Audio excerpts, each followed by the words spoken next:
Well, King Kong vs. Godzilla was probably the first movie to impact me the way it did. Both the Japanese and American versions actually made fun of making it a wrestling match. These two have to fight, and in both versions, especially the American version, they said when these two meet, they must fight. And I really liked how it kind of garnered that kind of reception in the movie. It was pulling out what most people in the audience was already thinking. And because the audience was already thinking that, the characters did it.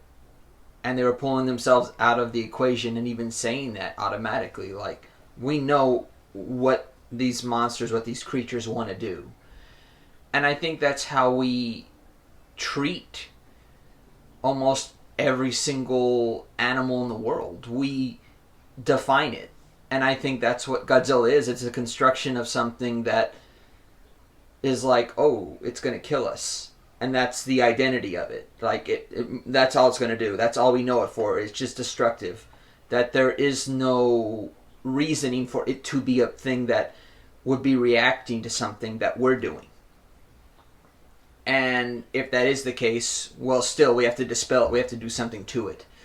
And I think in King Kong, in what that's doing, the old movie represented a completely different wave of emotions of how America was. How America was about race and control and manipulation and taking over places that isn't theirs.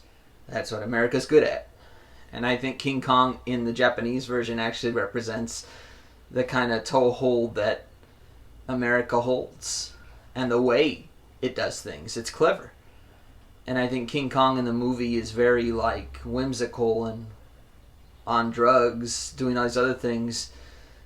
Throughout the movie, there's this representation of like King Kong being this certain way and wanting to go back to its natural habitat, but obviously coming ashore to do all this damage too. And the way they kind of make the film is that these two, their instincts are to fight each other and to be this way. But I think that is just us telling each other that there's no way we can actually get along. There's no way either of us will ever feel better about our present selves unless we destroy what we feel is a representation of something that hurt us. I really feel like most people who actually authentically feel a way that they're hurt, like let's say the Japanese feel hurt from World War II, they wouldn't show it in a film. They would actually show it in their actions as a country. And they would show it by fulfilling more tasks for people in general to be more humanitarian to their individuals.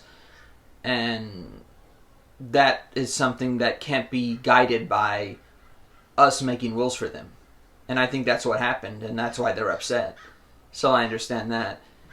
But if you look at Vietnamese, if you look at the community over there, we came in and brutally murdered people and based our answers off of asking people that spoke English there, as if they can be trusted.